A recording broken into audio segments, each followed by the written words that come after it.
Boa tarde, vou dar boa tarde, embora a gente não saiba que horário as pessoas vão assistir o nosso podcast, né? Verdade, verdade. Mas então, assim, bom dia, boa tarde, boa noite. Eu estou aqui hoje, nossa quarta edição do nosso Podvisão, né?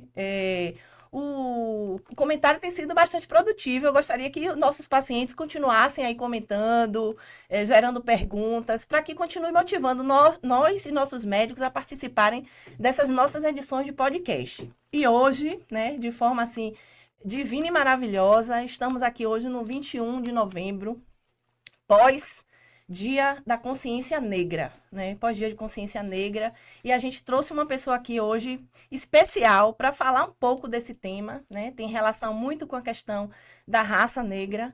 E para trazer aqui, né, aproveitando o apelo onde a gente fala da consciência negra e dos preconceitos que ainda existem, né, no Brasil, né, e tão fortemente falando da nossa Bahia, nossa Salvador, que é uma cidade de predominância de população negra, onde existe ainda muito preconceito, né? O país, ele só vai melhorar à medida que a gente consiga minimizar esses espaços, esse absurdo, né, dessas predominâncias do preconceito existencial, né? Porque o preconceito é enraizado aí nas pessoas, ainda acontecem e a gente precisa combater a todo momento, né? Iniciar esse podcast falando desse tema, e aí eu vou pedir para ele se apresentar aqui, né? Eu sei que o doutor que está aqui hoje conosco é o doutor Marcelo Nascimento, nosso médico especialista em glaucoma.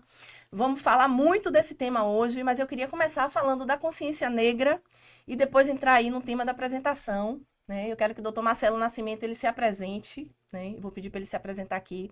E aí, doutor, me fala um pouco aí, né? Esse tema consciência negra hoje, o senhor aqui uma responsabilidade como um defensor, uma pessoa que cuida dos seus pacientes, né? Na grande maioria, a gente tem muito paciente da raça negra, da descendência negra, e que sofrem a questão do glaucoma, né? Trazer esse tema importante aqui. Me fala um pouco aí, primeiro, sobre Marcelo Nascimento. Quem é Marcelo Nascimento? Como a medicina chegou na tua vida, né? Como foi que você Uhum. decidiu ser médico e depois como é que escorregou aí na oftalmologia, né? Essa é a primeira pergunta que eu sempre faço no nosso podcast e eu queria que você se apresentasse falando um pouco disso. Pronto, eu sou Marcelo Nascimento, médico, 49 anos, casado, pai de 2 filhos. Minha esposa também médica, Lúcia, endocrinologista. Meus filhos Enzo e Ana Carolina. Eu faço oftalmologia, especializado em glaucoma. E assim, a medicina surgiu na minha vida de maneira um pouco inusitada. Eu estudei minha vida inteira em colégio militar, né? Minha vida inteira, realmente, assim, da primeira série do primário até o terceiro ano do segundo grau. No colégio militar, eu tinha realmente uma... Estava muito direcionado com a intenção de seguir carreira, né? Quando estava na quinta série do segundo grau, que agora já mudou a É, nomenclatura, né? Eu acho que é o sexto ano.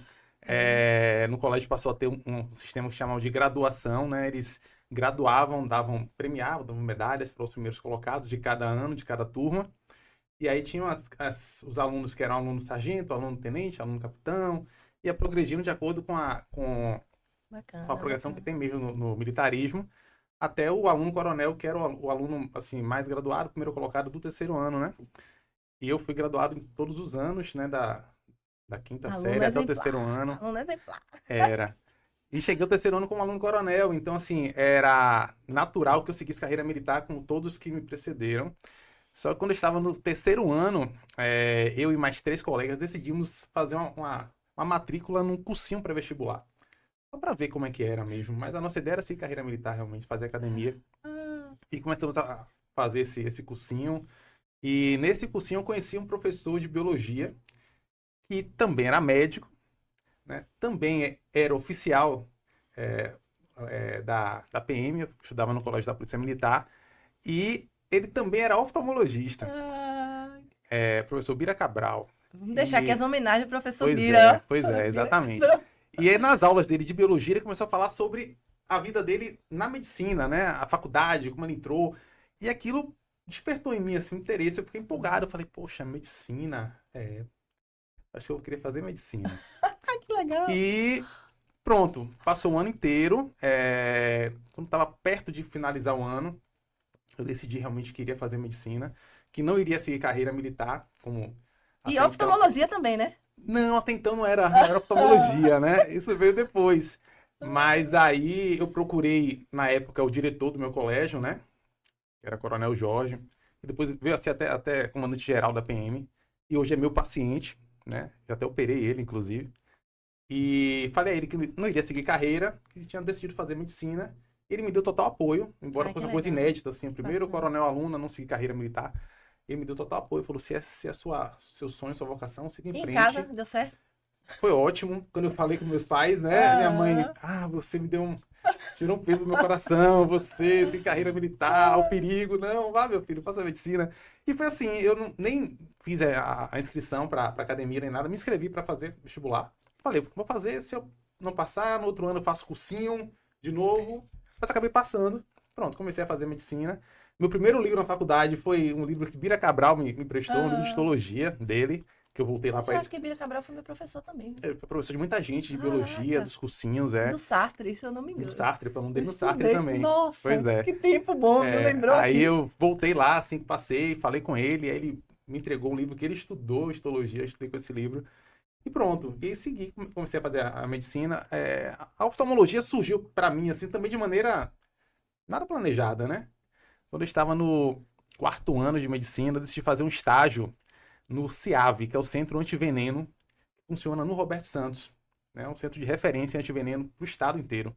Eu queria ter esse conhecimento, né, de tratamento, de acidente ofídico, como é que era. A gente não tinha muito isso na faculdade. E, por coincidência, o ambulatório do CIAV, do Centro Antiveneno, no Hospital Roberto Santos, funcionava no subsolo, que era onde tinha também o ambulatório de oftalmologia da Ah, que residência. legal. Então, eu estava lá, estava muito lá, e comecei a frequentar, né, o ambulatório, ainda no quarto ano de medicina. E me encantei, assim. Comecei a. Bacana. Aí conheci um grande amigo que também é oftalmo, já era residente na época, me chamou, entrei em cirurgia, assisti cirurgia com ele, me encantei com aquilo. Falei, Ai, que bacana. quero fazer oftalmologia, quero uma especialidade que seja clínica, mas também cirúrgica. E foi assim. Ai, Então, que bacana, muito terminando, bom. eu me inscrevi na residência, fiz. Para quem não conhecia a história de Marcelo Nascimento, fica registrado Pronto, aí, aí, viu? os que não conhecem Bacana. ainda. Os pacientes perguntam assim, né? Sempre Aham. entra essa dúvida, como é que esse médico... Porque assim, tem médico que a gente vê que tem o dom, né, da profissão, são apaixonados. Como a gente também tem experiências ruins, a gente tem experiências boas. Sim, Eu acho que sempre sobre aquela dúvida, né? Aquele médico que encanta que a gente carrega ao longo de nossa vida, né? E isso acontece muito com os pacientes de glaucoma, porque são pacientes que a gente carrega sim, por toda a vida, né? Vira família. A exatamente. gente vai falar um pouco sobre isso. Aham, Mas isso é muito importante porque a gente fica pensando assim, pô, como é que surgiu a medicina na vida aham. dele assim, né? Porque a gente vê que você é uma pessoa que respira a oftalmologia, respira esse Eu gosto cuidado com os muito, realmente. pacientes, né? Agregando outras coisas aqui que a gente vai falar também, para não entrar muito nesse detalhe, mas Aham. assim, parabéns, né, por ter escolhido uma profissão tão bonita. Eu sempre agradeço porque os nossos médicos são assim, nessa pegada assim, né? Gente que respira e que faz com maior prazer, maior carinho e tem muito cuidado, né? E doutor Marcelo Nascimento é aqueles médicos que você ligar domingo, doutor, corre aqui que tem um paciente, ele vem de onde estiver, né? E a gente sabe que nem todo mundo tem essa disponibilidade, mas enfim. E aí, doutor, Uhum. fico feliz também, né? Honrar os nossos antepassados. O doutor Marcelo trouxe aí, né, a inspiração. É bom a gente também honrar, assim, quem trouxe Sim. essa ideia, né? Quem primeiro brotou essa semente, né? Que são os Aham. mentores aí. Que provavelmente o professor Bira deve ter Sim. incentivado muitas outras pessoas, não só o senhor, né? Sim, sim, sim. Traz Depois de essa. mim, assim, outros alunos do colégio também É. acabaram fazendo medicina, Eu né? penso muito nisso. A gente também acaba tendo uma responsabilidade, né? Porque outras pessoas também seguem a profissão, Sim. porque se espelham, né? No trabalho que O você faz e papel do, acaba. do professor na vida de qualquer pessoa é importantíssimo, né? Embora seja extremamente subvalorizado, né? O papel do professor hoje na sociedade, mas ele É influencia tanto complicado. positivamente quanto negativamente também, É, né? Então, A tem um gente. peso grande, né? Ontem, eu estava comentando com o meu esposo ontem, falando, né? Quanto ganha um jogador de futebol. Uhum. A gente estava falando dos milhões e milhares de reais que ganha um jogador de futebol. E a gente fala, né? Um professor ganha tão pouco, tão miseravelmente. Como existem essas distinções de profissões, É, né? De profissões e que não deveriam, porque realmente, assim, o professor forma tudo. sim. E hoje não tem o papel valorizado como deveria, né? Aham. Mas assim, vamos deixar de delongas Vamos e lá. começar aí nosso, Entrar no nosso assunto. bate-papo glaucoma. tá? Porque, assim, glaucoma é um tema que ou eu tenho, ou eu conheço alguém que tenha, né? Ou eu não tenho e não sei, mas às vezes também acontece, né? Começando a falar desse tema e da importância, eu vou pedir para você falar um pouco o que é o glaucoma, para a gente trazer aqui, eu acho que o ponto mais importante é trazer verdades, Sim. muitas verdades, porque esse tema, às vezes, o tema de saúde é uma coisa que tem sofrido, né? Nos meios de mídias, com verdades e mentiras. E Informações que aí, não traduzem a realidade, né? essas informações distorcidas prejudicam, né? Às vezes, Sim. o tratamento e o acompanhamento do paciente. Eu vejo muito paciente apavorado. Ai, meu Deus, descobri que tem um glaucoma, sabe? Eu acho que talvez não morra de glaucoma, não perca a visão contra o glaucoma, mas chega a entrar em depressão, Sim, tem sim, outros sim, problemas sim. que podem acontecer. Mas me fala um pouco aí, o glaucoma, o que seria o glaucoma? O glaucoma é aquilo que a gente chama de uma neuropatia óptica. O glaucoma é uma doença que acomete o nervo óptico.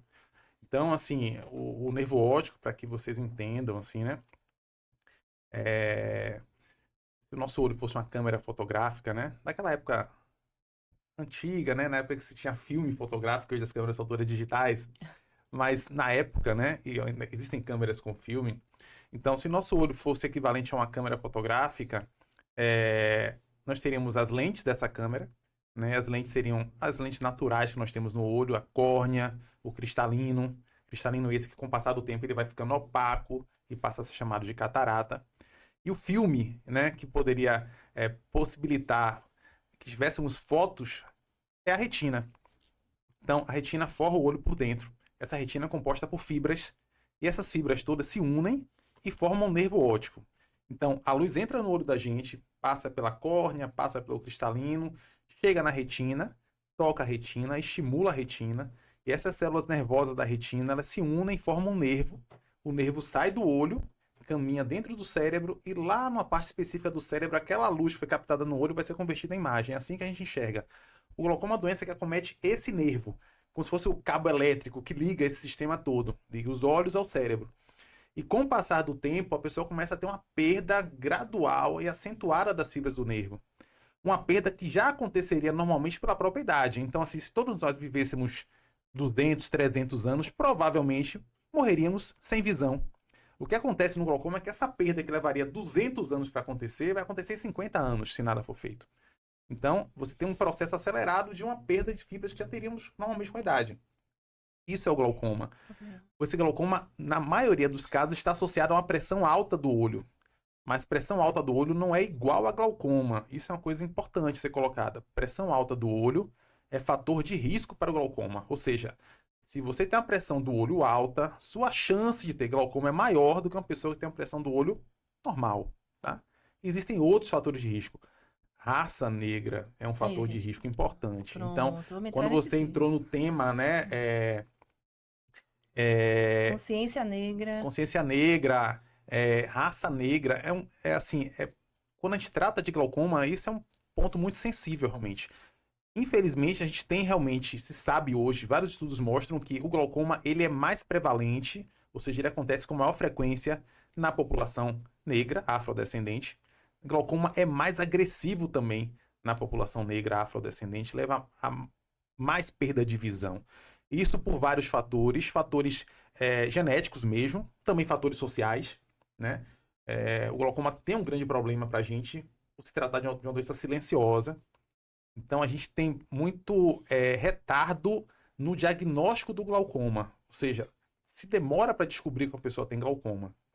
Né? Se ela não tiver o cuidado de fazer consultas oftalmológicas de rotina, isso pode passar despercebido. Eu quero aproveitar esse tema né, do tempo, porque assim, recentemente, né, a gente sempre faz algumas campanhas de shopping, a gente fez no Center Lapa recentemente uma campanha né, para avaliação e acompanhamento de uma triagem, vamos dizer assim, onde a gente leva um equipamento que chama tonômetro de pressão para medir a pressão. Gente, a pressão do olho é diferente da pressão arterial, tá? Depois a gente vai entrar nessa distinção, porque as pessoas também acham, porque eu tenho um problema de hipertensão, eu vou ter problema de glaucoma. Não necessariamente, então, mas embora exista influência entre relação, e glaucoma. Né? Aí falar um pouco disso. Mas a gente fez essa ação no Center Lapa e a gente atendeu ali por dia uma média de 80 pessoas. E é chocante a quantidade de pessoas que tem 5 anos, tem pacientes, pessoas atendidas nessas ações com 40 anos que nunca foi oftalmologista. Isso é um ponto Isso é um problema importante. social, porque Sim. assim, a grande maioria das pessoas fazem o óculos na ótica, um optometrista faz o óculos na ótica, mas acha que o óculos é o único problema que ele tem, que é a questão de visão está Sim. relacionada somente ao óculos, ao uso do óculos. E aí você tem uma grande parte da população que tem 4 anos que não vai ao oftalmologista, tem 10 anos que não vai ao oftalmologista, né? E o glaucoma, por ser uma doença silenciosa, é Uhum. pior ainda, porque quando você decide ir ao oftalmologista, né, tem essa questão, vou pedir para o doutor Marcelo falar um pouco, explicar, o glaucoma é uma doença que você não pode reverter o que você já perdeu. Sim, exatamente. Né? Então, assim, a importância de fazer o acompanhamento com o oftalmologista. Doutor, me fala aí um pouco da importância disso. Então, assim, eu faço meu óculos todo ano. Não, preciso ir para o médico oftalmologista para fazer o acompanhamento. Pronto. Porque só o médico ele descobre se você tem ou não glaucoma. Exatamente, assim, foi muito bom você ter falado sobre isso, né? E acaba linkando com o primeiro tema, a questão, né? Por que o glaucoma é mais prevalente na população negra afrodescendente, né? Porque ele é mais agressivo, porque ele cega mais. Como eu falei, tem questões genéticas que possibilitam isso, mas tem questões sociais, eu diria, que vão além da questão racial, a questão social, que é justamente o acesso à assistência médica, né? Então, a nossa população no Brasil inteiro é bastante carente ainda de acesso à assistência médica, Perfeito, por vários perfeito. fatores, né? E isso tem relação com classe social. Sim, então, quem tem uma condição financeira mais tranquila consegue ter um acesso mais fácil, né? Através de consultas particulares ou através de convênios. Verdade. População que depende da assistência pública ainda sofre um pouco mais com isso. E nessa camada da população, nós temos uma população prevalentemente negra, afrodescendente. Então, existe a influência disso, né? Não é que o médico ele vai dar menos diagnóstico ou vai dar menos importância a um paciente negro e vai deixar passar um diagnóstico. Não existe isso, né? O médico bem formado e, como acredito que são os colegas que atendem os pacientes, eles prestam serviço, uma assistência de maneira indistinta. Mas a questão é que realmente o paciente negro acaba chegando mais tarde no consultório. E aí, como você já falou também, perdas já aconteceram em muitos casos, e essas perdas são irreversíveis. Então, é uma coisa super importante. As pessoas até confundem muitas vezes glaucoma com catarata. A gente pode até falar um pouquinho sobre essa diferença, mas não é incomum confundir, porque as duas doenças são mais comuns numa faixa etária muito semelhante, né? Pacientes mais velhos, a partir dos seus 50, 60, costumam ter catarata nessa fase, e é justamente a fase em que você tem mais pacientes com glaucoma, embora glaucoma possa acontecer até em crianças. Tem um glaucoma congênito. Crianças podem nascer com glaucoma, mas é um tipo diferente do glaucoma do adulto, né? Que é o mais prevalente, mais frequente. Então, existem diferenças entre catarata e glaucoma, e a principal delas é que a perda de visão pela catarata é reversível, e a perda de visão pelo glaucoma não. Então, se eu tenho a catarata hoje, e por alguma situação eu não consigo operar essa catarata nesse momento, decido não, para mim é mais tranquilo operar daqui a 3 meses, 4 meses, não vai mudar muita coisa, a catarata pode até evoluir mais, a visão pode até piorar um pouquinho, mas quando ele operar, a tendência é que ele volte a enxergar o que tinha antes de ter a catarata. Com glaucoma isso não acontece. Se a doença evolui, você perde chance de tratamento, porque a perda de visão realmente é irreversível. A gente trata para preservar o que se tem. Por isso é bom começar a tratar no momento que você não perdeu nada ainda. É o ideal, entendeu? Porque, né, o importante disso é que se você descobrir no início e você tratar, você vai conviver com a doença pro resto da vida. Sim, porque o glaucoma é uma doença crônica. É uma doença crônica, felizmente com inúmeras opções de tratamento. Então, assim, hoje eu digo a você que pelos tratamentos que nós dispomos hoje, tanto clínicos quanto cirúrgicos, principalmente cirúrgicos, a cirurgia para o glaucoma evoluiu muito assim nos últimos anos. A gente vai falar também um pouquinho sobre isso, né? Vários tipos que tem. Então, hoje, o maior problema do paciente não é a falta da opção de tratamento, é a falta do acesso ao tratamento, né? É não saber que tem e não trata. Quem não sabe o que tem, não reconhece, né? Então... É verdade. Então, assim, descobri no início, vou tratar e vou viver aí meus 150 anos, cuidando da minha visão, enxergando a vida, como deve ser, eu né? operei há 4 anos um paciente com 100 anos de idade, né? E ele tá enxergando até hoje. Ele tá com 104 anos, esteve comigo no consultório tem pouco tempo. Até coloquei no meu Instagram uma foto dele. É o que a gente espera, né? Pois é, que você viva até o fim da vida. Ativo, né? Ainda com plena consciência, assim, suas limitações físicas que são naturais, mas é uma pessoa que tá ali, disposta para a vida. E a visão é importante, né, É. nessa inter-relação, né? Gente, essa conversa com o Marcelo Nascimento flui bem assim, porque a gente se conhece há mais de 15 anos, sei lá, né? Tem um Um pouquinho tempinho, né? mais. Que a gente se conhece. Então, eu gosto desse bate-papo com esses parceiros médicos aí de longa vida, porque a gente tem uma interação, né, a gente se conhece há muito tempo e a gente já sabe, né, Aham. como conduzir. É bem bacana isso, assim. É fácil falar daquilo que a gente já trata há muito Já tempo, faz já lida há muito rotineiramente, tempo, é né? bem bacana. Mas tem uma coisa aqui que eu queria falar muito para vocês, é sobre a questão da doença ser assintomática. Porque Sim, quando dói, né, quando dói, a gente corre pro médico para ver, porque aquela dor. E aí tem algumas situações que o paciente sempre pergunta, e aí, como é que eu sei que eu tô tendo um glaucoma? Tem pronto. algumas coisas que eu posso perceber no dia a dia, porque quando a gente fala que é uma doença assintomática, significa que eu não vou sentir dor, não vou sentir nada. E É, aí, doutor, como é que eu sei que eu estou desenvolvendo o glaucoma, por exemplo? isso é super importante a gente frisar. Glaucoma é realmente uma doença assintomática, ou seja, que não dá sintoma, mas isso numa fase inicial, né? Numa fase mais avançada, o glaucoma vai dar sintomas, né? O problema é que nessa fase você já perdeu muito da visão, né? Então, assim, a gente não pode aguardar o sintoma aparecer para procurar saber o que tem e tratar. Porque quando o sintoma aparece, a doença já evoluiu muito. Então, no primeiro momento, no momento mais adequado para um tratamento, o paciente realmente não sente absolutamente nada. Daí a importância de consultas oftalmológicas de rotina, independente de qualquer tipo de queixa. Eu não posso deixar para ir procurar um médico, um oftalmologista, só quando eu percebo que minha visão não está boa. Você deve fazer isso como rotina na sua vida. Principalmente se você tem história familiar de glaucoma, que é um outro fator de risco, né? Então a gente já falou da pressão ocular, que é fator de risco, raça negra, afrodescendência é fator de risco, história familiar também é um fator de risco forte. Então, se você tem mãe, pai, irmão, parente de primeiro grau com glaucoma, você tem até 8 vezes mais chance de ter glaucoma. Não quer dizer que É você número vai alto. ter, mas Mas sua o número é chance alto, a aumenta chance é alta. muito, né? Aumenta muito. E a gente não tem como mudar isso, não tem como mudar a nossa história Ah, familiar, sim, não né? tem. É Então, histórico, né? assim, temos que estar atentos, É. né? Hoje, atendi no consultório, né?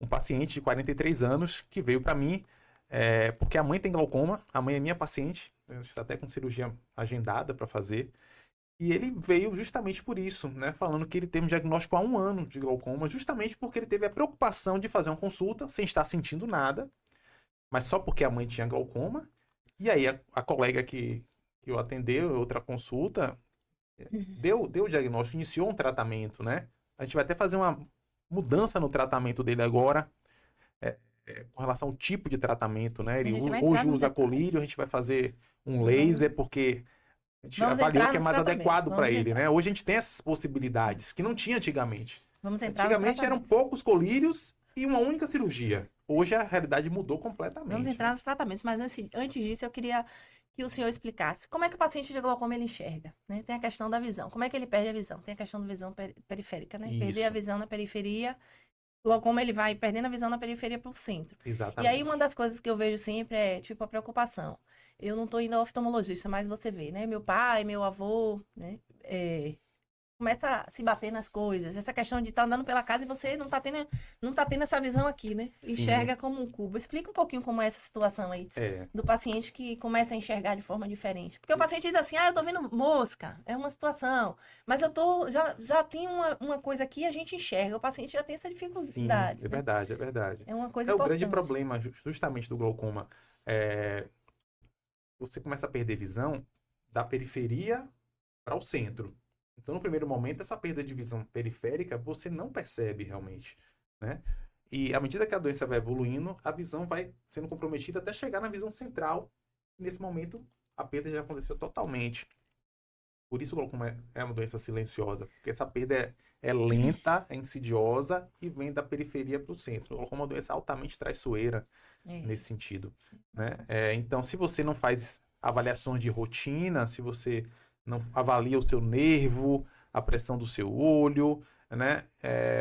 Não faz um campo visual, essas perdas podem passar despercebidas, né? E aí a gente trata o glaucoma, independente da fase que o paciente chegue. Só que à medida que o tempo passa, você vai diminuindo suas opções De de tratamento. terapia, de tratamento para o paciente. Aí a gente vai entrar nesse tema justamente, Uhum. tratamento, né? Porque aí começa com a consulta. vamos dizer, você faz uma consulta com o oftalmo geral, o médico não é especialista em glaucoma. Mas se ele Sim, faz lá uma medida de pressão, um sim. examezinho, alguma coisa, identifica que a pressão está alta, né? Aí, normalmente, o médico encaminha o oftalmologista para um especialista de glaucoma. Aham. Aí, no caso inicial, como seria o tratamento? Quais seriam as opções de exame para esse paciente? Como é que é feito o primeiro acompanhamento, tratamento com colírio? E como é que o glaucoma evolui para tratamentos mais complexos, Sim, sim, laser, sim. cirurgia, aí vem Aham, outras questões, né? Aí eu queria que o senhor explicasse esse passo a passo do paciente que entra no consultório, ele está com um indicativo de glaucoma, aham. e qual seria o passo a passo para tratamento desse É, paciente? primeiro passo, reforçando, não espere ter qualquer tipo de sintoma para procurar um oftalmologista.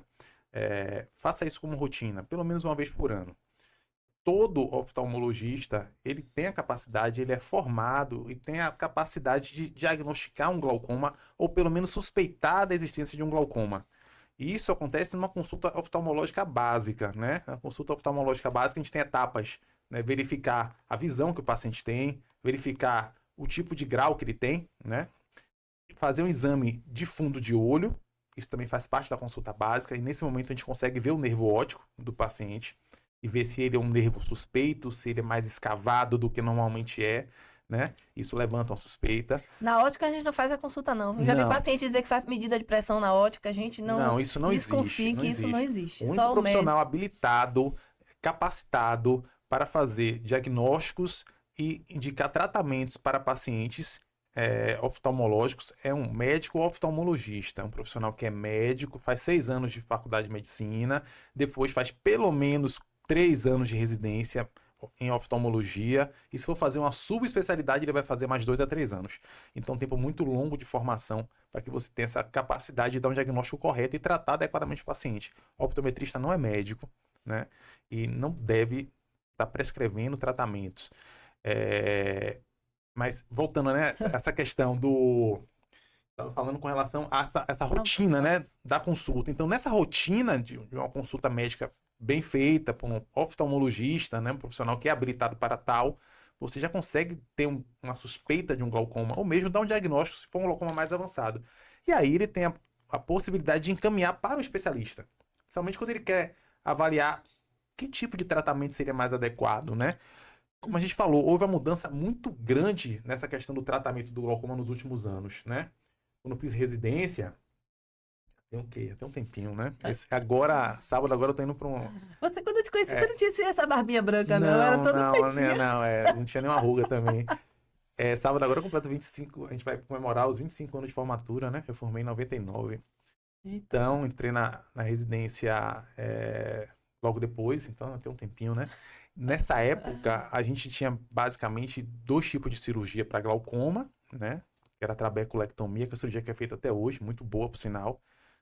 Cirurgias com tubo e colírios de algumas classes. Os colírios avançaram muito, né? Inicialmente, assim, surgiram novos colírios e todo tipo de tratamento para glaucoma, seja ele cirurgia, colírio ou laser, o propósito é um só: reduzir a pressão do olho, né?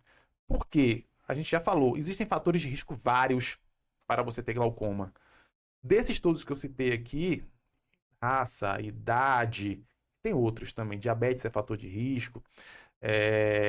O único que é realmente reversível é a pressão ocular. Então eu consigo mudar a pressão, consigo reduzir a pressão do paciente. Então reduzir pressão é importante para evitar que o paciente venha a ter glaucoma. E quando ele já tiver glaucoma, é o tratamento dele, baixar a pressão do olho. Todos os tratamentos têm o mesmo propósito, agindo de maneiras distintas. Então eram poucos colírios, foram aumentando as classes de colírios, né? E aí teve um boom realmente, os colírios ficaram mais potentes. Diminuiu-se o número de cirurgias, porque os pacientes eram tratados com colírio. Só que, com o passar do tempo, se viu que esse uso continuado de colírio, esse uso crônico de colírio, levava também a aspectos que não eram interessantes, não eram bons, né? Como todo tratamento, né? Toda medicação, ela pode ter efeitos colaterais. Então, o uso crônico de colírios leva a um processo inflamatório crônico do olho. E esses pacientes que usavam colírios por muitos anos, quando eles precisavam fazer uma cirurgia, se via que esses pacientes eram aqueles que tinham maior chance de falência da cirurgia. Eram aqueles que operavam e depois de um tempo a cirurgia parava de funcionar, justamente pelo fato de estarem usando colírios há muito tempo. O que você não tinha antes quando tinham poucos colírios, né? Você operava mais e as cirurgias demoravam mais tempo também. eram efetivas por mais tempo. E Isso essa mudou. essa questão de colírios também é uma coisa que, assim, preocupa, né? Porque a gente sabe que, por exemplo, quando a pessoa está usando muito tempo, principalmente idoso, Sim, não usa nos horários regulares, é uma quantidade grande de medicação. Eu falo isso porque meu sogro sim. tratou o glaucoma enquanto conseguiu, Aham. e eram muitos colírios, né? Os horários, a É. frequência. Então, assim, tende a colocar 2 vezes porque esqueceu no horário, tende a Isso. pingar fora do olho porque não cai no olho o colírio, Aham. tende a realmente ter essa dificuldade. Principalmente os idosos, né? Tem Sim. uma grande dificuldade com a quantidade de uso de medicação. Né? Quando Aham. a gente bota em cima da mesa assim, é um catatal de medicação. E o uso de colírios realmente precisa de um acompanhamento, de ter alguém que faça o acompanhamento se está usando corretamente, nos horários Sim. corretos, se está pingando no olho mesmo, porque às vezes pinga, mas pinga fora do Pinga olho fora do olho. e o paciente continua com a pressão elevada e não sabe que não está usando Exatamente. corretamente os E colírios. o Então, colírio é assim, a rigidez, a disciplina com o uso do colírio é fundamental para que ele funcione bem, né? Porque quando a gente pinga um colírio no olho, ele não faz o efeito assim que a gente pinga no olho. Leva um tempo para esse colírio ser absorvido, para que ele atinja uma concentração mais elevada e comece a agir e manter a pressão sob controle. E ele vai manter a pressão bem controlada por um tempo, até que chegue a hora de você renovar a gota. Então, tem colírios que você usa uma vez por dia, tem colírios que você usa de 2 vezes ao dia, ou até 3. Então, aquele colírio que é para usar uma vez ao dia, né, que é o mais potente das classes que existem, os análogos de prostaglandina, se usa apenas uma vez à noite, são mais potentes, são mais caros também, né? Mas, digamos, se eu pinguei um colírio hoje, 8 horas da noite, eu tenho que renovar minha gota amanhã, às 8 horas da noite. Por que isso? Porque quando o colírio ele atinge o pico de ação dele, ele se mantém no pico e passando o tempo ele começa a cair o efeito dele. Aquele momento que você renova a gota é o momento que o colírio que você pingou antes a gota ainda está agindo para dar tempo da nova gota atingir a concentração dela, para quando a primeira gota começar a cair, a segunda gota assume o controle da pressão. Então, se você passa do tempo, ou seja, pinguei 8, amanhã pingo 8:30, essa meia hora, que parece ser pouquinha coisa, é aquele tempo suficiente para a primeira gota perder o efeito, sendo que a gota nova ainda não tem o efeito total, então você fica com aquele vale ali, e é nesse vale que você tem aumento da pressão. Então, por isso que os pacientes que usam colírio têm um controle pior dessa flutuação de pressão do que aqueles que operam ou fazem laser, por exemplo. Né? Sai um grande estudo agora recente, chamado LIGHT, um estudo que foi feito no Reino Unido, né? Lá, para aquelas pessoas que não sabem, né? No Reino Unido, Inglaterra, lá eles têm um sistema muito parecido com o nosso SUS, né? A ciência médica lá é prioritariamente pública, né? Então eles são muito rigorosos, fazem esse critério na utilização do recurso, né? E fizeram comparação entre laser e colírio, porque lá o governo disponibiliza tanto o laser quanto o colírio. Compararam esses pacientes durante um período de 6 anos e viram isso. Aqueles pacientes que faziam laser mantinham um controle melhor da pressão, perdiam menos visão, evoluíam menos para a necessidade de cirurgia, até de catarata, do que aqueles que usavam colírio. Né? Então, assim, eu opero glaucoma, toda semana eu faço cirurgia de glaucoma, opero pacientes meus, opero pacientes encaminhados por colegas, né? Opero em Salvador, opero em Santo Antônio de Jesus também. E a gente vê, assim, infelizmente, tem casos que pacientes chegam para mim para operar um olho já tendo perdido a visão do outro olho. E todos esses pacientes que perderam a visão estavam usando colírio. Ou pelo menos tinham uma receita de colírio, tinham um frasco de colírio em casa. Mas não estavam usando corretamente, né? Então, esse cuidado com o uso do medicamento é fundamental quando você decide tratar o paciente com medicamento. e aí a gente entra na questão do SUS, né? Porque o SUS hoje não atende uma quantidade da população, mas deve ser um percentual muito pequeno, né? Porque a gente vê, por exemplo, a gente atende pacientes no interior, a dificuldade que é conseguir os colírios pelo SUS, né? Então, é um programa ainda que atende um volume muito pequeno da população. E como os colírios são caros, a maioria da população realmente não tem acesso ao uso de colírios, né? Verdade. E outra, né? É um grande percentual de pacientes que a gente atende para fazer, às vezes, a cirurgia de catarata, por exemplo. Tem paciente que chega para cirurgia de catarata com uma pressão do olho alta, né? A associação da catarata com glaucoma. Tem paciente que a gente orienta, não pode suspender o colírio do glaucoma para fazer a cirurgia de catarata. Chega no dia da cirurgia, tem uma semana que está sem pingar o colírio, né? Sem usar o colírio do glaucoma. Então, mesmo quem faz o uso não faz da forma correta. E ainda, infelizmente, né? O SUS, ele não Seria maravilhoso. Vamos torcer para isso e batalhar, porque assim somos responsáveis Sim. para fazer com que as coisas aconteçam, né? Aham. Que o laser seja disponibilizado para também a população do SUS. Porque esse fato de consumo de muito colírio, tanto da rede SUS de saúde, a gente imagina que a gente teria uma economia muito grande, inclusive de recursos, se Sim. fosse feito o laser, né? Para Aham. os pacientes do SUS, né? Tá aí um tema que eu acho que a gente tem que É, estar trazendo, esse assim, é um né? tema assim forte hoje no CBO, que é o nosso Conselho Brasileiro de Oftalmologia, né? No intuito de fazer com que isso se torne realidade em algum momento, pelo menos, É né? verdade. Porque o laser realmente foi um grande avanço para tratar o E no Brasil glaucoma. as coisas demoram de chegar, É, a infelizmente, gente tem um né? Os passo mais lento tratamentos, para tudo, né? é, Isso que você falou, Lio, é bacana, porque você citou a questão da catarata, né? O paciente que chega para operar catarata, mas ele tem glaucoma, a pressão do olho está alta quando ele vai operar catarata, isso é um grande problema.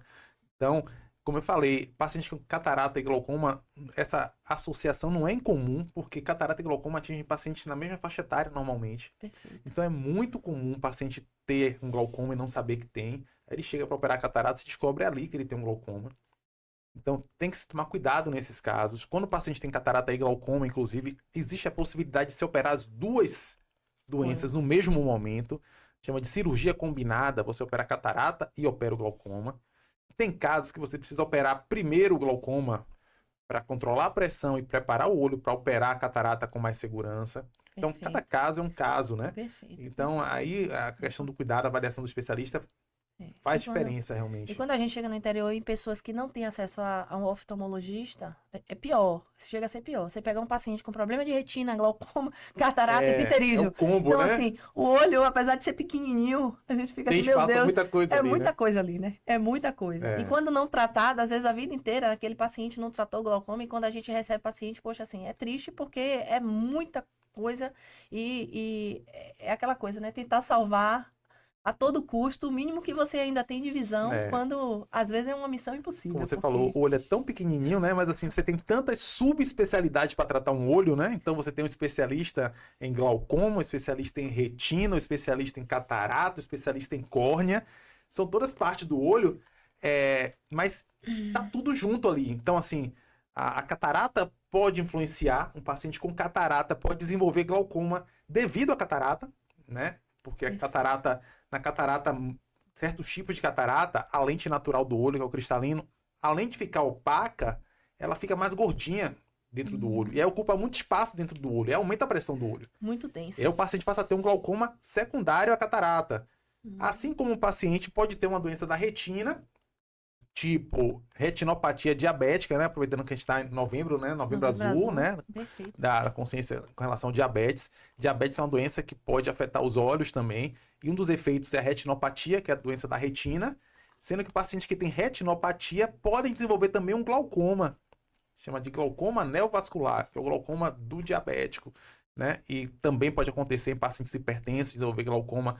Então, É uma tem associação relação, forte. né? A gente trabalha junto, então é bacana aqui na COSB, porque a gente tem É, colegas de várias especialidades, né? Então os pacientes às vezes perfeito. passam por Passa vários, por todo né? mundo. Na Então tem verdade, mora na Cosbe. Tem gente que mora lá todo justamente. dia. Isso eu acho que é um diferencial, assim, você ter essa É retaguarda, né? De verdade. você saber que você tem um colega de outra especialidade que domina um assunto mais do que você e você pode recorrer a ele em qualquer momento para dar ao paciente a assistência que tem que ser integral. Não adianta você tratar só uma parte e ficar o outro Eu descoberto, né? falei no outro podcast, e vou repetir de novo, assim, que me, me deixa assim, estarrecida visitar alguns serviços de saúde onde o médico trabalhava num consultório do lado de outro colega e nem bom dia eles davam, né? E a gente Uhum. sabe que isso é fato, é verdade, né? Acontece. E aí a gente tem uma relação de médicos que são médicos, companheiros, amigos, assim, é um sempre ajudando o outro. Essa relação mesmo de casa, né? Sim. Somos irmãos aqui em prol de um mesmo projeto, de um Acho que o mesmo paciente se trabalho. beneficia disso. Então, não existe aquela coisa, o paciente é seu, você que vai resolver o problema. Então, a gente vê sempre aquele acolhendo, né? Liga pro colega, ó, o paciente é assim, tô mandando para você. Sim. Esse vai e volta.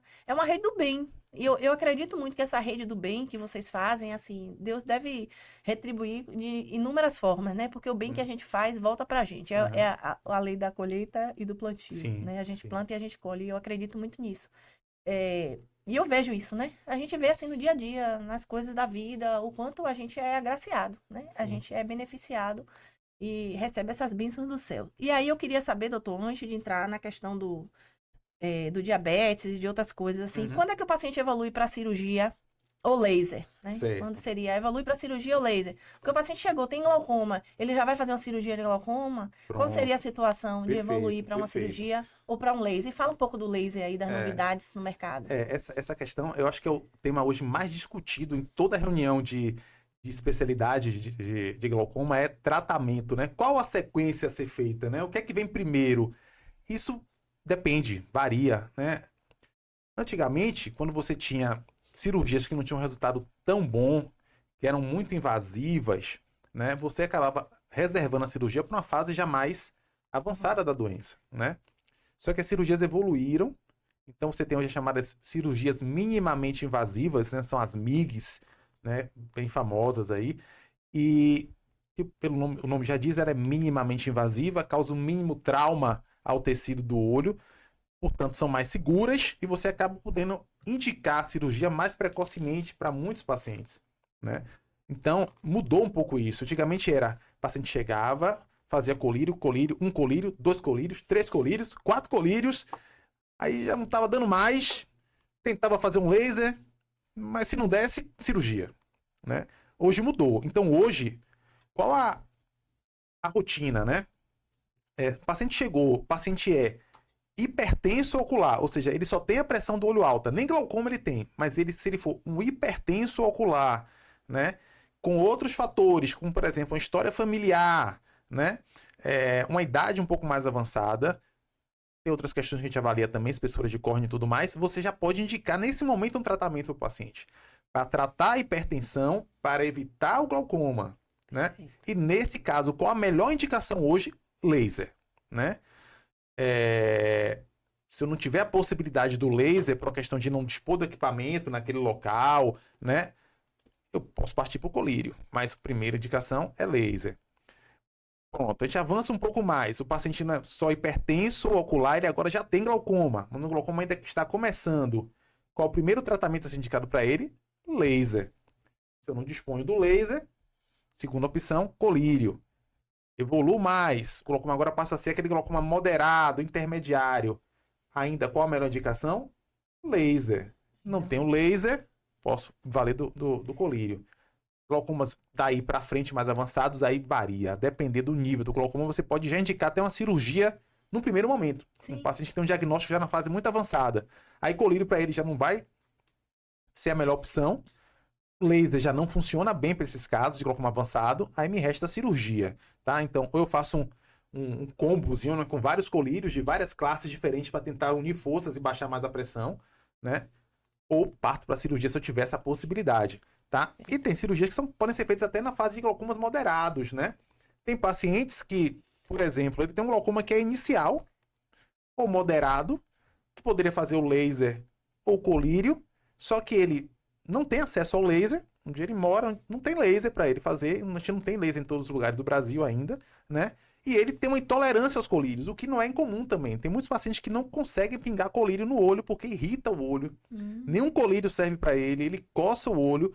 Você não vai forçar um paciente, seria uma tortura, né? Todo dia pingar no olho é uma coisa que causa irritação.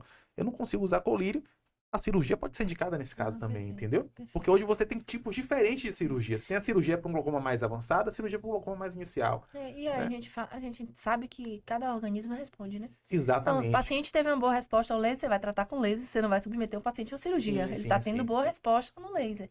O paciente que já não está tendo uma boa resposta no laser, já é a fase de... É, O corpo humano é um negócio exato. bem personalizado, né? Pronto, você Cada falou tudo paciente... aí. O tratamento, principalmente para glaucoma, tem que ser personalizado, né? Porque isso que eu tô falando aqui não é uma regra absoluta, né? Isso é uma coisa que norteia assim nossa conduta, mas a coisa pode mudar. Por exemplo, pandemia, né? Quando esteve a pandemia, né? O que é que aconteceu? Eu tive vários pacientes que tinham uma indicação cirúrgica, eles tinham que operar, só que eles não queriam operar. Eles tinham medo de ir pro centro Ninguém queria partir cirúrgico. para não pegar o Covid. É, né? Foi um pânico. Fora que vários centros cirúrgicos fecharam, aquele caos, A né? prioridade era o E Covid. aí, o que fazer com esses pacientes? Eles já estavam usando colírio, o colírio não estava respondendo nada, não podia operar. Falei, vamos tentar um laser? Por quê? Porque o laser é muito seguro. né? O maior problema seria talvez ele não ser tão eficiente quanto a gente gostaria. E eu fiz laser em casos de pacientes que naquele momento, se eu pudesse, eu teria feito uma cirurgia. Muitos desses pacientes não operaram até hoje. A pandemia já foi embora, eles fizeram laser e estão muito bem com o laser. Ainda não fizeram a cirurgia. Talvez não venham fazer. Isso depende. Então, assim, não é uma regra que eu estou colocando aqui, até para que depois, de repente, o paciente é acompanhado por outro colega, e chega lá questionando, mas doutor, por que eu não estou fazendo, fiz o laser, por que eu não fiz a cirurgia? O doutor Marcelo falou, não é assim, né? Acho que aquilo que eu disse, todo colega, todo especialista, ele tem a capacidade de direcionar o paciente da melhor maneira, né? Existem várias formas de você chegar ao mesmo objetivo, que é preservar a visão do paciente, né? Aí é sempre assim, o tratamento que seu médico indica, a confiança que você tem no profissional, Sim. né? E se você não tem profissional, o doutor Marcelo Nascimento está à disposição, viu? Vou fazer sua propaganda. Acho que isso, assim, a relação médico-paciente, a confiança, como você bem falou, é tudo, eu acho. Quem faz acompanhamento, confia no seu médico, com certeza está em boas mãos, né? Sim, a gente sempre sim. preza por isso, porque eu acho que, assim, é muito relação paciente e médico. Uhum. E aí, doutor, o senhor falou da questão de laser, mas eu queria entrar nesse detalhe, né? Pronto. Porque, assim, todo mundo agora chega, é moda. Uhum. SLT. A gente ouve falar aí, SLT, o que é SLT? Fala um pouco do laser de SLT, novidade, tá chegando aí, quer dizer, já tem um tempinho, né? Já tem um tempo, mas agora já tem um tempinho, mas agora a gente vê que aumentou o número de indicações do laser de SLT. Sim. Como é que age o laser? Porque o laser hoje é diferente do laser de antigamente. Graças a Deus a medicina tem evoluído, bom para isso. Né? Mas fala um pouco do SLT, que seria o laser, como seria, como é que ele age. Assim, para a gente entender como é que o laser age, eu acho importante a gente entender por que a pressão do olho sobe, né? Por que tem pessoas que têm pressão do olho alta e outras não, né? Porque, assim, a pressão do olho ela vai ser mais alta ou mais baixa a depender de um balanço, de um equilíbrio entre a produção e a drenagem de um líquido dentro do olho da gente. Esse líquido se chama humor aquoso. Ele tem um papel dentro do olho importante. Então ele é produzido na parte do olho. Depois que ele cumpre o papel dele, ele tem que sair do olho. Porque se o olho fosse uma bola que só produzisse líquido dentro, ele iria explodir. Então o normal é você produz, drena. A pressão do olho sobe não é porque a gente produz demais, é porque a gente está drenando menos. Então, esse ralo, por onde deveria estar saindo o líquido, ele vai perdendo a capacidade dele com o tempo, pela doença, pela ação da doença. E aí a pressão começa a subir. Então, assim, como eu falei, existem vários tipos de tratamento, vários tipos de cirurgia, vários tipos de colírio. E esses tratamentos, eles podem controlar a pressão, tanto aumentando a drenagem, que é justamente onde está o problema, quanto reduzindo a produção para compensar uma drenagem que não está tão boa. Embora esse não seja o melhor caminho, né? Eu sempre falo para meus pacientes, assim, dou um exemplo, assim, para eles entenderem, assim, uma pia, né? Você está ali lavando prato na pia, aí você percebe que o ralo começa a entupir. O ralo está entupindo, começa a subir água. Você não quer que a pia transborde, molhe a cozinha toda. O que você pode fazer? Você pode pegar o desentupidor, né? E tentar desentupir o ralo, onde está o problema. Você pode dizer, não, isso dá muito trabalho. Eu vou fazer o seguinte, eu vou fechar um pouquinho aqui a torneira, que não está completamente entupida, ela só está demorando de passar pelo ralo. Então, se eu fecho a torneira, se vai entrar menos água na pia, vai compensar o fato de estar saindo menos, pelo menos não vai transbordar. Pode até não sempre manter água ali, mas não vai transbordar. Isso é a ação do colírio, da maioria dos colírios. Então, a maioria dos colírios, eles agem reduzindo a produção do líquido. É fechar a torneira um pouquinho. Só que qual é o problema disso? Assim, quando eu quero desentupir um ralo, eu forço passagem de água pelo ralo que está entupido, né? Então, quando eu fecho a torneira, eu resolvo o problema inicialmente, só que eu diminuo o fluxo de água pelo ralo que já estava entupido. O que vai acontecer? Ele vai entupir mais. Então, quem usa colírio, normalmente não usa um colírio só. Ele usa 2, que é o segundo giro na torneira. Ele usa 3, o terceiro giro na torneira. Só que não dá para fechar a torneira toda. Se o olho parar de produzir, o olho entra em atrofia se ele não produzir o líquido. Então, o colírio tem a limitação. Já as cirurgias e o laser, esses agem no ralo. Esses agem aumentando a drenagem do líquido. Então, eles agem onde está o problema. Por isso, eles são mais interessantes, né? Então, assim, por isso que o paciente... Por isso que o laser ele é mais efetivo na fase inicial, quando o ralo está pouco entupido. Porque se o ralo entupir completamente, aí não vai adiantar fazer o laser. Porque a ação do laser... as pessoas pensam, vou fazer um laser, vai furar meu olho com laser, vai fazer um buraco. Não é isso. O laser aumenta a drenagem por esse ralo, chama trabeculado, fazendo com que ele se dilate mais. Então, você tem aquela malha que estava bem apertadinha, o laser é aplicado ali, ele dilata essa malha, esse ralo, e aí o líquido sai. né? Só que essa capacidade de dilatação dessa malha, ela vai se perdendo com o tempo da doença. Então, quando está completamente perdido, não adianta você estimular com laser, não vai funcionar. Aí tem que fazer cirurgia, e na cirurgia você faz abertura no Aí, ralo. normalmente, esse laser o paciente faz quantas vezes? O laser, ele pode ser repetido, né? Essa é uma grande diferença do SLT, que é a trabeculoplastia seletiva. Trabeculoplastia laser, ou seja, aplicar laser no olho para baixar a pressão, não é coisa nova. Ela existe há muitas décadas. O que mudou foi o tipo de laser. Então, antes você tinha um laser que era um laser que fazia um buraco mesmo nesse ralo, nesse trabeculado. Isso gerava muita inflamação. E aí acontecia, muitas vezes, o paciente fazer o laser para baixar a pressão e ele ter um aumento da pressão pela inflamação causada pelo laser. Isso limitava muito o uso do laser. Você não podia fazer laser em todo mundo. O laser evoluiu. Então, esse novo laser, ele é seletivo. Por isso é trabeculoplastia seletiva. Porque ele age só no tecido que a gente quer tratar. O outro agia no ralo e na parede, na cuba, na pia e tudo, né? Então, dava muita inflamação. Esse não, esse é seletivo. Por isso que esse pode ser repetido. O laser antigamente não. Eu aplicava uma única vez, não tinha como reaplicar. Então, esse laser você pode aplicar 2, 3 vezes. Assim, o tempo médio de efeito dele é de 5 anos. Então, se você ganhar 5 anos de controle sem colírio e a pressão começar a subir, você tem a possibilidade de reaplicar o laser e ficar mais um tempo e depois novamente, né? Então, você diminui a exposição do olho do paciente aos colírios, você melhora a qualidade de vida, você melhora o controle, entendeu? Então, não é que os colírios não servem para mais nada, vamos abandonar os colírios, não, né? Todo tratamento tem sua indicação. Tem pacientes que realmente se beneficiam realmente de colírio e tá muito bem, usa um colírio só, no máximo uma combinação, né? Aquele colírio que vem 2 drogas juntas, não tem nenhum tipo de reação, o olho tá calmo, tranquilo, pressão tá boa, não precisa mudar, vai mudar para quê, né? Mas tem muitos pacientes que podem se beneficiar do laser. Vou lembrar dessa história do ralo, viu? Vou lembrar. Acho que isso ficou bacana, porque fica mais a fácil para gente não entender. entende, né? A linguagem médica é complicada, eu sempre falo isso, mas o doutor Marcelo aí é craque em falar para o paciente, porque aí a gente entende. Porque eu acho importante que o paciente tenha uma real noção do que ele tem, né? Senão, porque glaucoma não dói, não arde, nada. Se você tem uma conjuntivite, chega com o olho vermelho, todos cheio de secreção, você quer se livrar daquilo a qualquer custo. Você diz, usa esse colírio aqui 7 dias, que você vai melhorar, e ele vai melhorar, porque vai perder o sintoma. Ele vai usar direitinho 7 dias, alguns até não usam, né? Melhora um pouquinho, mas é uma chance maior de usar direitinho. Agora, uma doença que não causa sintoma nenhum, né? Que ele pinga o colírio, ele não percebe diferença nenhuma, né? Que é caro, que o tratamento é caro, então tem tudo para que você não use direito, entendeu? Quando você tem real noção do propósito, para que eu estou tratando, para que eu estou investindo, aí você participa mais, né? O paciente tem que ser protagonista do tratamento dele, né? Sim, porque eu acho que a pior situação é a visão, né? O que está em jogo é muito caro. O que está em jogo é muito caro. Então, tudo torna-se muito barato. Eu sempre falo isso. Você vai operar. O senhor falou, vai operar o glaucoma ou vai operar a catarata?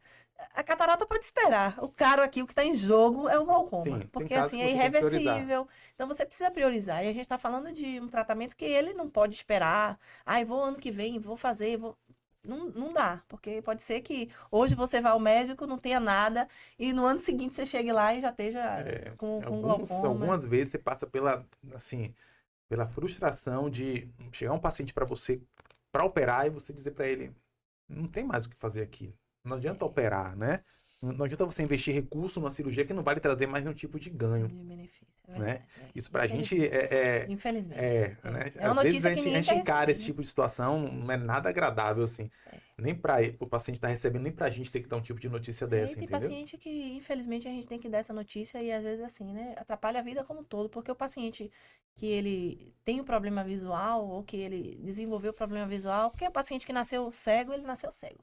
O paciente que enxergou a vida inteira e ele desenvolve um problema visual, não é um problema do paciente, é um problema da família toda, né? Todo mundo, a gente entra em um círculo de um problema muito complicado, porque você pode desenvolver a depressão, os problemas psicológicos, a Sim. família também acaba assumindo um peso muito grande, porque assim, é difícil aceitar essa situação. Depressão Então, é uma coisa que preocupa muito a gente que trata glaucoma, né?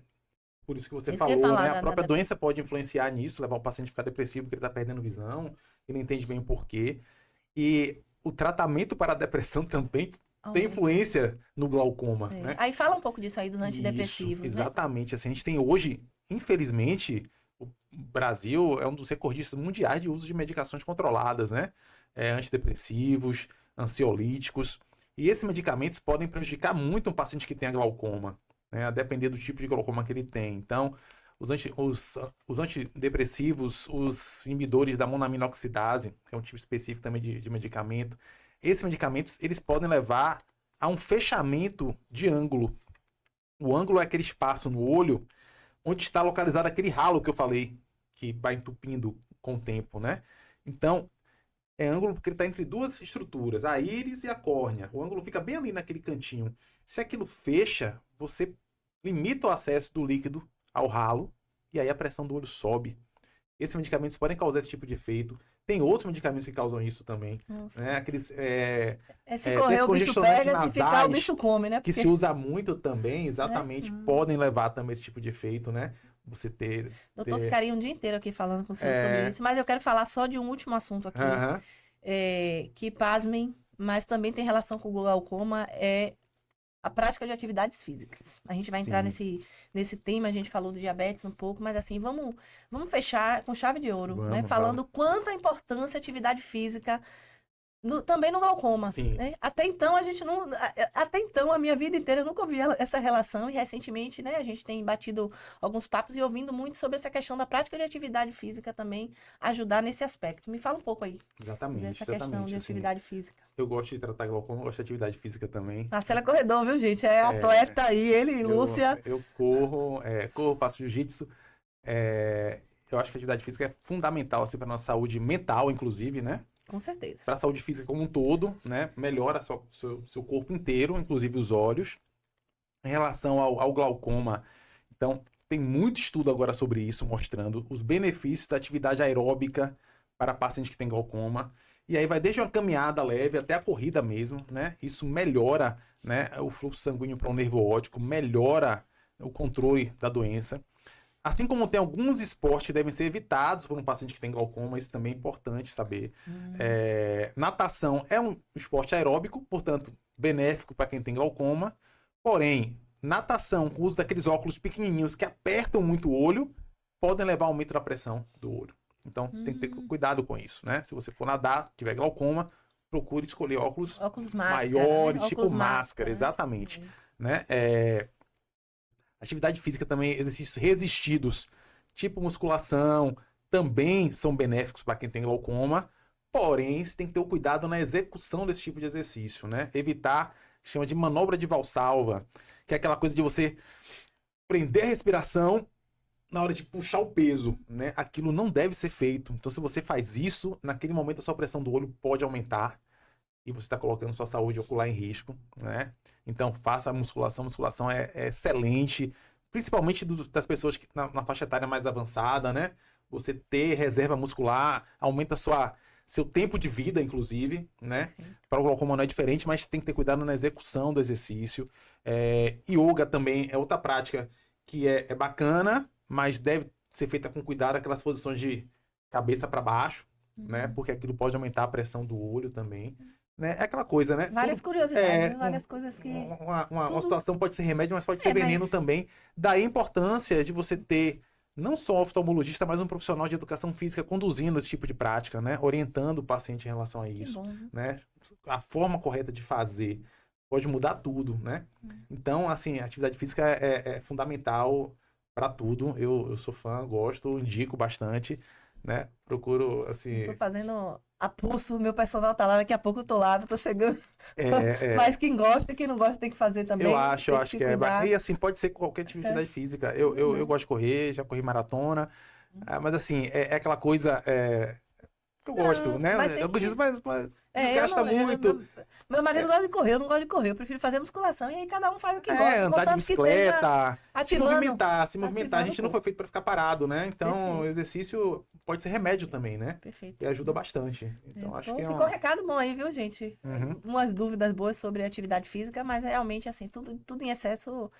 Né? Mesmo que é benéfico, faz mal. A gente sabe mal disso, né? conduzido, Todo né? excesso. Existe sempre o caminho do meio, que é o caminho do equilíbrio, né? Uhum. Então, tudo de mais, tudo de menos faz mal. Então, fica essa dica aí do Marcelo Nascimento. Doutor, agradeço, né? Vou deixar aqui um recadinho, vou pedir para o senhor deixar um recadinho aí do nosso Podvisão de hoje. Foi maravilhoso, completo, completíssimo. Então, assim, eu vou pedir que vocês comentem, se tiverem dúvidas e quiserem trazer qualquer pergunta para o doutor Marcelo Nascimento aqui, fiquem à vontade aí nas redes sociais para comentar, curtir, compartilhar e trazer aí perguntas que o doutor Marcelo Nascimento, eu tenho certeza que responderá com o maior carinho, né? Sim. Como sempre. E muito obrigada aí por esse dia de hoje, a gente trazer esse tema, né? Trazer essas informações para a população. Eu acho que acertamos aí. Vamos marcar o nosso próximo logo ano que vem, porque esse ano tá, né? Já Acabando, estamos né? quase no final do ano, mas ano que vem vamos, né? E a gente vai se aprofundar em outros temas, outras coisas, porque é um conteúdo gigantesco. E É se a muita gente for se coisa. aprofundar em uma coisa só, a gente vai ficar aqui a tarde toda, né? Nosso pode estar chegando no final, mas aí o meu muito obrigado pela sua participação. Gratidão. Poxa, Valeu. maravilha. Eu queria agradecer essa oportunidade, assim, em meu nome, em nome da Sociedade Brasileira de Glaucoma, SBG, em nome do Conselho Brasileiro de Oftalmologia, nossa SOF, a Sociedade de Oftalmologia da Bahia, que é pioneira, né, nesses eventos de apoio de diagnóstico de glaucoma, né? Realmente eu acho que a informação é a principal arma que a gente tem no combate ao glaucoma, então esses momentos são fundamentais, assim, ter a chance de levar informação correta, adequada para os pacientes, né? Esclarecer. Eu acho que o paciente, como eu falei, ele tem que ser protagonista do tratamento dele, mas para isso ele tem que saber o que ele tem que ter o mínimo de informação. Perfeito. Então isso aqui que a gente fez hoje, eu acho E que tem médico que não consegue falar, se expressar tão bem como o doutor Marcelo Nascimento. E a gente fica feliz quando a gente encontra alguém no caminho assim que consegue passar isso, né? Porque às vezes o médico tem a relação atendimento, paciente atende muito bem, mas não se expressa tão bem. E ter pessoas assim que conseguem transmitir isso de uma forma muito bacana é maravilhoso. Parabéns, valeu, viu? obrigado, Obrigada. obrigado. Estou à disposição para outros aí. Parabéns. Obrigada, Vamos, gente. Tchau, gente. Um tchau. Um abraço, tchau, abraço. tchau.